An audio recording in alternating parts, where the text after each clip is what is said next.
Welcome back to History Class with Dr. W.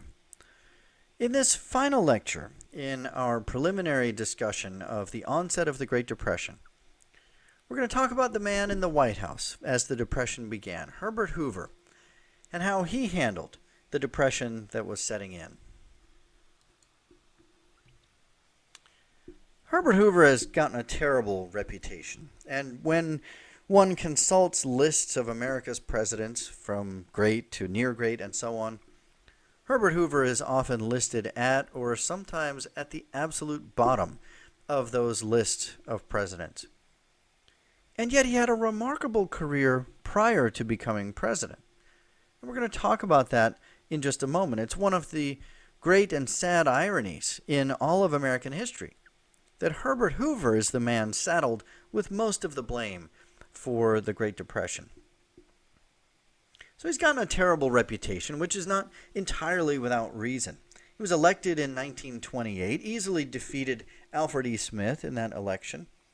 But by the end of his first year in office, the country was deep in the Depression and would remain so throughout Hoover's one-term presidency. But we need to keep in mind that Hoover presided over a nation with much different expectations of the government than what we have today. We weren't used to big government spending at that time, or the government being responsible for taking care of things like unemployment or homelessness or welfare. We today need to keep in mind that those are all results and outcomes of the New Deal, of FDR's presidency, of the Great Depression itself. So at the time when Hoover was president, those expectations were far different than they are today. Hoover was born in Iowa to Quaker parents.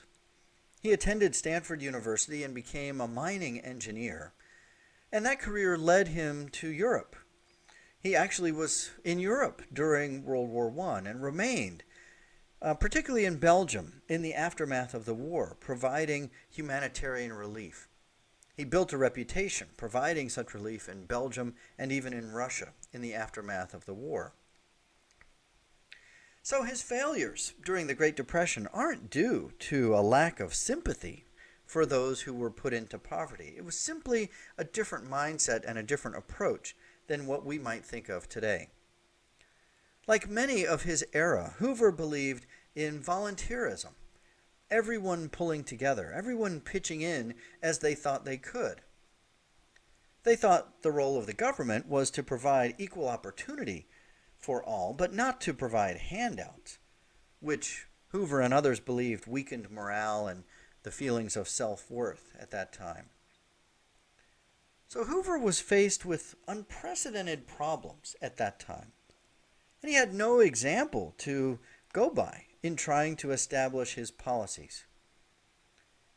Hoover also, like many of that era, believed in trickle-down aid. Now that's actually a phrase that is developed much later in the 80s, but the idea is the same. He thought whatever aid should be provided at the top to big businesses and banks and so on, and that aid would ultimately trickle down to everyone working kind of beneath those upper levels.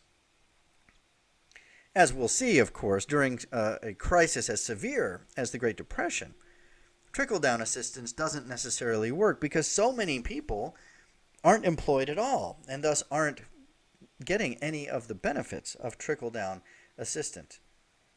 But Hoover was hardly alone in those beliefs.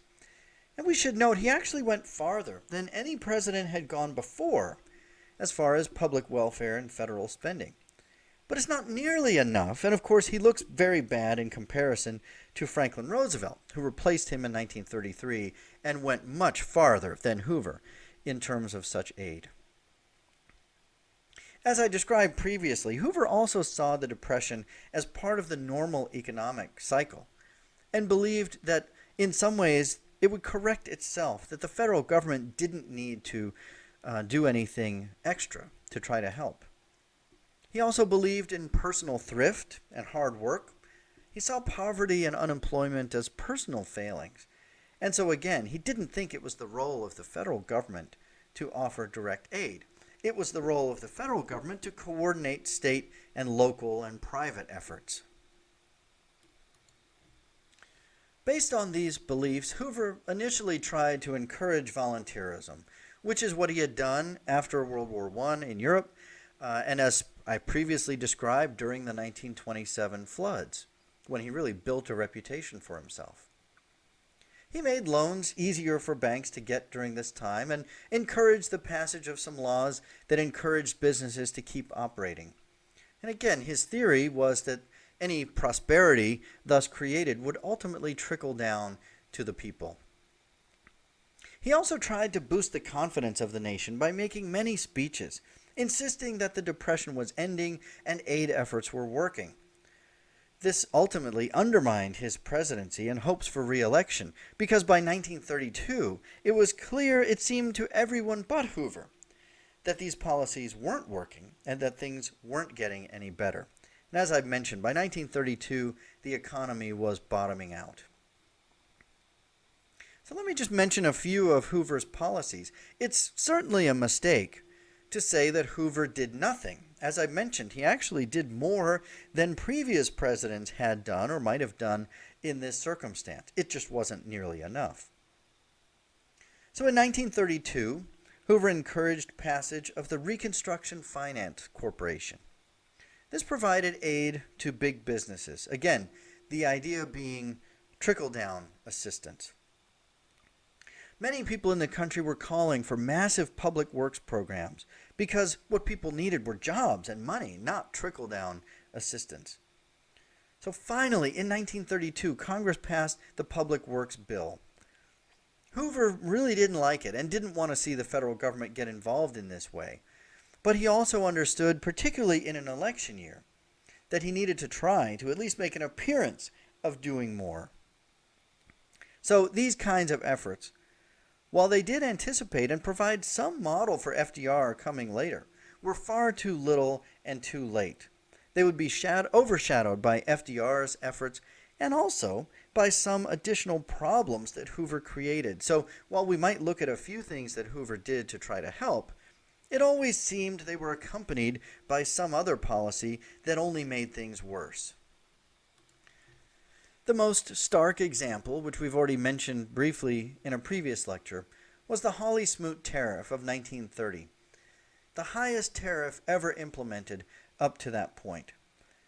The response came from European nations swiftly to raise their own tariffs on American goods, the result being that international markets were largely shut down on all sides.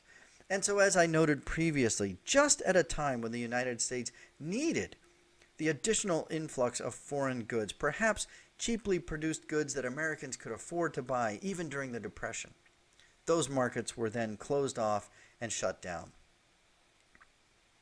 Also in 1932, Hoover actually passed a tax increase at the worst time in American history. This further cut down on the money in the economy and reduced the spending power of the American people, and proved to be another poor decision. Now again, this was very much in keeping with the common beliefs at the time. In a balanced budget, if we're going to have public works and we're going to spend all this government money, we had to raise taxes to help pay for it. Many other Americans believed the same thing that Hoover did. But of course, it turned out to have catastrophic effects. By the end of 1932, with the election looming, it was painfully obvious that Hoover could not handle the presidency or the Great Depression. In the presidential election that year, the nation was looking for someone, anyone, who thought they could offer some help. What they found was an optimistic, exuberant New Yorker named Franklin D. Roosevelt. FDR won the election in a landslide. It was really horrible for Hoover. Someone at one point told Hoover, "Why don't you vote for FDR and make it unanimous?" Pundits in the press called FDR the president-elect and Hoover the president-reject. FDR, seen in this picture, beaming and exuberant, took office in March of 1933. It would be 12 years before another man would be president.